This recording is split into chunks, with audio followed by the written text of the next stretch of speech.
Hey, what's up, everybody? This is Charles Tabansi. I want to welcome you guys to another episode of the Dreamerspro Show, where we cover everything from sports, hot topics, classic debates, entertainment, and when we give you guys a first perspective on things and how we see them. And today we're going to be talking about the damn Clippers.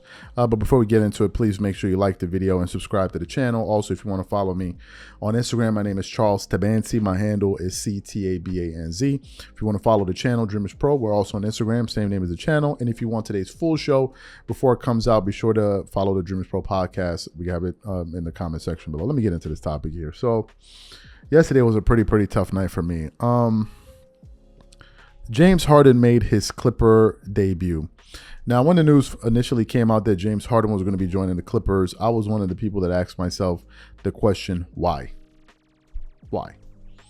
The Clippers, I already personally believe, were a championship caliber team without James Harden. I thought that the only thing that would stop this team is, number one, health, because that seems to be the thing that has stopped them over the last few years. Health and continuity and just them playing games and building some chemistry. And it seemed like the Clippers were putting their best foot forward this season. Kawhi Leonard hasn't missed a single game this season. He's been playing in back-to-backs. And it looks like they're taking this season seriously, as they should, right? As they should. But nevertheless, they still went out there and pulled off that James Harden trade, and they brought him in alongside PJ Tucker. So yesterday, James Harden was slated to make his big debut for the Clippers at Madison Square Garden. And there's no better arena to go out there and make your debut than in New York, right? And you could tell, I mean, New York is New York, man. New York is New York. The energy, you could see it. I was watching it. You could just see it, like, man, New York still brings the energy. So he was there, and what we found out moments before the game was that James Harden was going to start the game. So he started the game, and I, like many people, watching the game to see, how is this all going to work? You have three guys that can score at least 20 points a game, and you have a Russell Westbrook who on any night, given night, can erupt for 20 or 30 points. And I'm looking at the lineup, and I'm like, so how are they all going to make this thing? How are they going to make it work? And as I was watching the game, I began to realize that, wait a minute.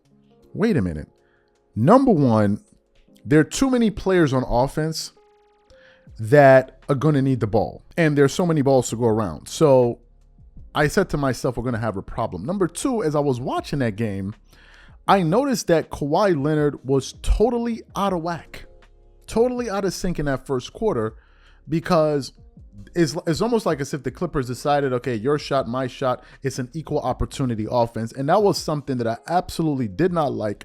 And it was something that actually was hurting Kawhi Leonard's rhythm in that first half. And it was only until the second half of the game that Kawhi Leonard was even able to get a rhythm in that game. So when it came time for the post-game interview, I was listening to see what various players would say. And then I tuned in to hear what head coach Tyronn Lue had to say. And as I was listening to him talk, Ty Lue publicly admitted that the offense should have been ran through Kawhi Leonard from the start. But before we even get into his comments, this video is brought to you by our brand new sponsor, SeatGeek. SeatGeek is the #1 rated ticketing app with over 28 million downloads. There are more than 70,000 events every single day on SeatGeek, including concerts, sports, festivals, and more.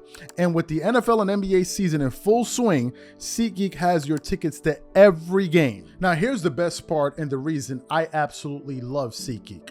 They put all the tickets across the web in one place to make sure you are getting a good deal. Each ticket is rated on a scale of 1 to 10. So look for the green dots.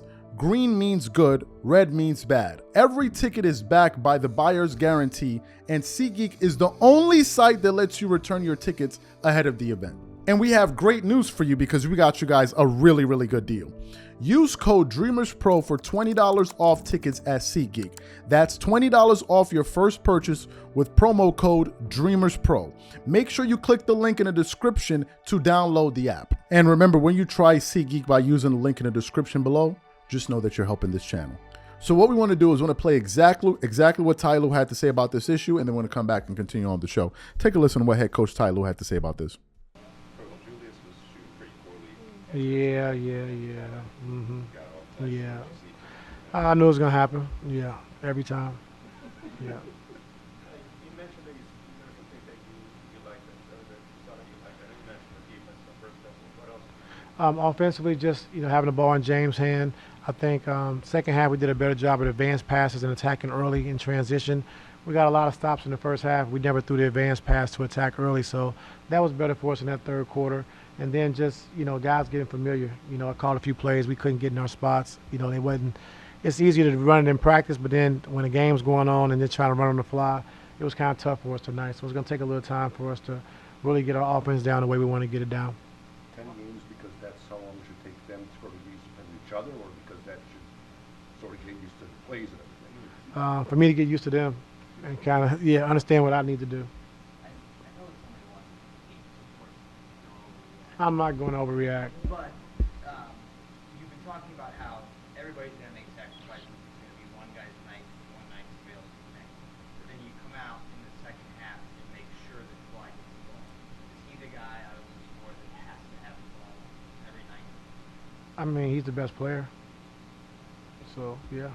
So the other three would be more people choose as far as who has to sacrifice. No, I mean, everybody has to sacrifice, but I thought just, the matchup with Kawhi, we can attack that a little more, instead of spreading it out the way we did. I thought just getting him into a rhythm would help us out offensively, and it did, and so, we just got to make sure we just keep everybody engaged, as well as PG offensively as well. And so, Russ and James have led the league in assists, I think, the last 4 or 5 years, so they're capable of making the plays and setting those guys up and making sure we're in the right spots. And so I don't think it'd be a problem at all. So you heard what Ty Lue had to say. And that was my issue. Last night after that game, we actually did a live. And in the live, I was discussing this very issue. I was saying that the Clippers' 2 best players in Paul George and Kawhi Leonard were not able to establish a rhythm whatsoever. Paul George in that game shot about, 18%? Below 30% in that game. Paul George, the guy that came into that game, averaging close to 28 points per game, around 28 points per game. Paul George in that game finished that game with 5 turnovers. 5 turnovers in that game. The Clippers finished that game overall with 22 No. Paul George had 4 turnovers. Ivica Zubac had 5 turnovers in that game. And the only reason he had 5 turnovers was because the offense was totally out of whack. But it seems like one person that had no issues with this was Kawhi Leonard himself. So what we want to do is want to quickly play what Kawhi, it's about a 20-second clip, play what Kawhi Leonard had to say about the offense. Take a listen to that. In time, he'll get better. Kawhi, Ty said that he had to call your number in the second half. Do you feel like you got a little lost in the newness of having James out there and just trying to figure everything out in the first half? No, it's going to be like that. We have guys that can score the ball. Won't be the only one. And I just got to be ready when my opportunity comes. So you heard what Kawhi had to say. Listen, I don't like what Kawhi had to say. I don't like it. I think that Kawhi Leonard is the best player on that team. Ty Lue himself said that.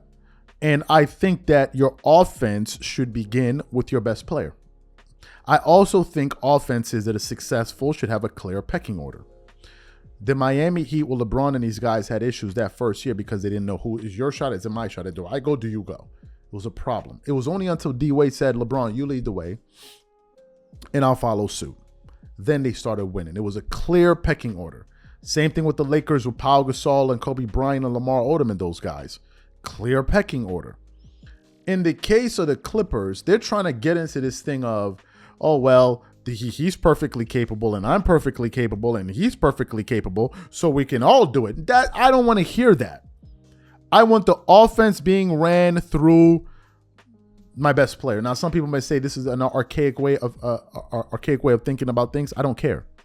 What I do know is that this system has worked for many successful championship teams. It should be Kawhi, it should be Paul George, and the rest of those guys can figure it out. I personally believe that James Harden needs to come off either James Harden or Russell Westbrook. One of these guys needs to come off the bench.